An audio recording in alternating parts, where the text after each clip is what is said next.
What if you find yourself with extra downtime in the wake of setting a standard that those who are close to you chose not to meet? What if you start asking yourself who you are now and how to focus that extra time and energy? How do you harness such a big question without becoming overwhelmed, much less getting an answer to the question? I'm Dana Higgs, a licensed clinical mental health counselor, and I have 6 questions to update your dreams.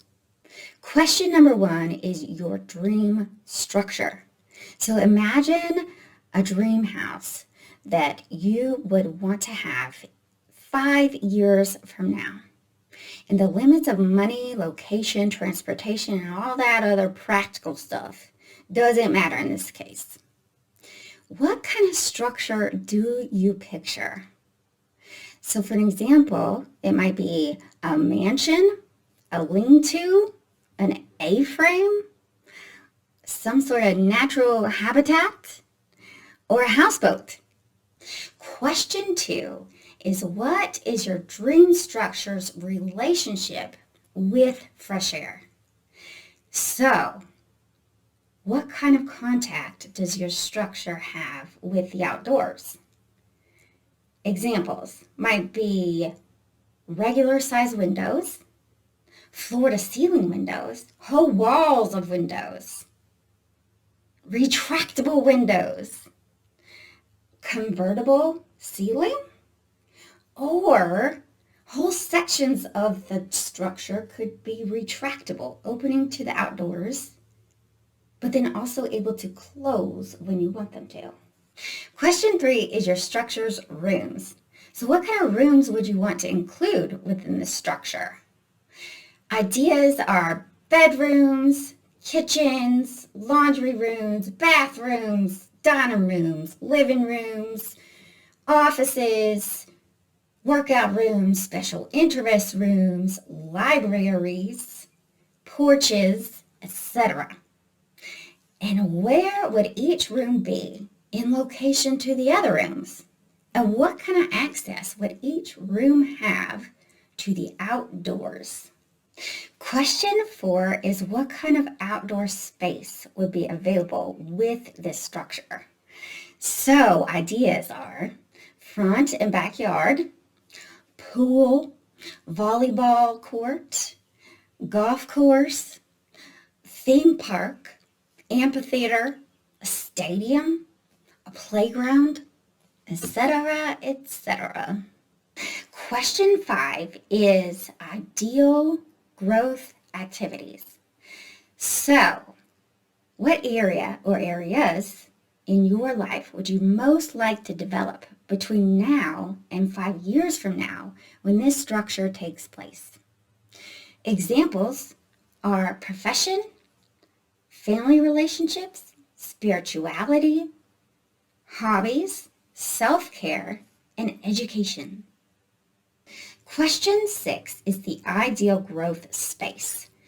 So take the areas you picked from question 5 and name the specific focus each one would take and the activities that would involve.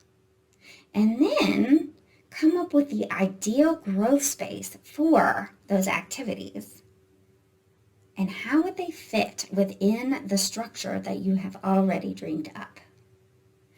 So, an example might be, I'm going to teach Zumba classes in my dance studio, and in my office, I'm going to do online therapy and private yoga lessons, and in my kitchen, I'm going to do ballroom dancing with my husband while he cooks yummy meals, and I'm going to throw great big large family reunions in my big old backyard, which is mostly a swimming pool, complete with paddleboards and lap swimming.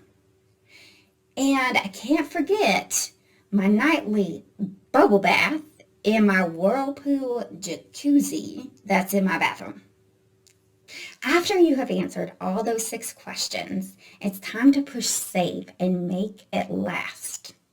So write or draw out all the details you have imagined about the structure.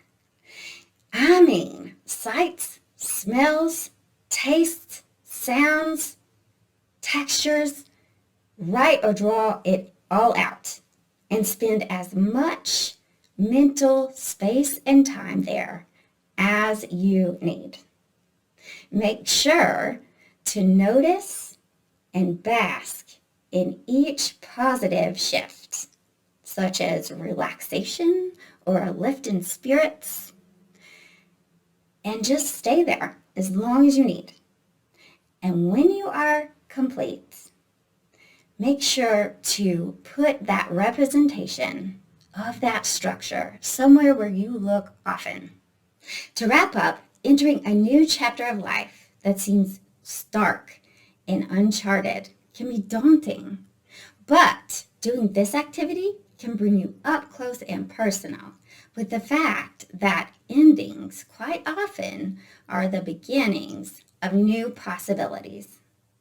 Stay tuned for next time on making practical plans from this ideal dream. Feel free to like, comment, and subscribe below with no strings attached.